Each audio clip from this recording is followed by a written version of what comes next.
ওমা গোমা কি চোরের চোর, দেখছো নি কারবারটা এমনি করে। আবার কয় জনগণের হক মেরে নাকি এটা বানাইছে, ডেল স্টারের জিনিস চুরি করতেছে আর এগুলো বলতেছে। দেখেন একটু পরেই আমি দেখাচ্ছি কি অবস্থা করছে।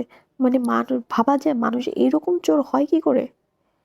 আর যত যেখানে অরাজকতা করতেছে, লুটপাট করতেছে, এগুলো সব চুরি করার ধান্দা, চুরি করতেছে এগুলো চুরি করতেছে বিধায় এখন ওদের এই ধরনের যে কোনো একটা উসিলা নিয়ে এগুলো করবে, চুরি করবে, লুটপাট করবে। আর যত জায়গা দেখছি আমি মাদ্রাসার মানুষ এই মাথায় টুপি, মুখে দাঁড়িয়ে এগুলো নিয়ে চুরি করতে গেছে। এরা সবাই সবাই চোর।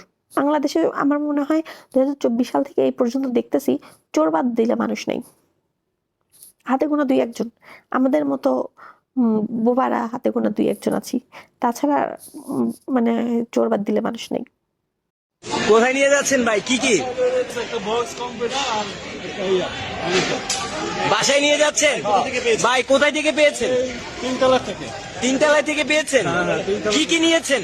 এই দুইটা, আর কিছু না। আর কিছু আছে উপরে? হ্যাঁ, অনেক কিছু আছে। সবাইকে যার যার মতো নিয়ে যাচ্ছে নাকি না? সবাই যার যার মতো নিয়ে যাচ্ছে। সবাই যার যার মতো নিতে। এই ডিভাইস গুলো তো ডেইলি স্টারে। হ্যাঁ। তা আপনারা যে নিয়ে যাচ্ছেন, না, এটা তো জনগণের। এগুলা জনগণের কিভাবে? জনগণের হক মাইরে এরই করছে। এই আচ্ছা ঠিক আছে, বেশি কথা বলতে গেলে আমার ঝামেলা ভাই ভাই, বেশি কথা বলতে গেলে ঝামেলা। তাহলে দেখা শেষ আপনাদের, বুঝেছেন বাংলাদেশের অবস্থা কি?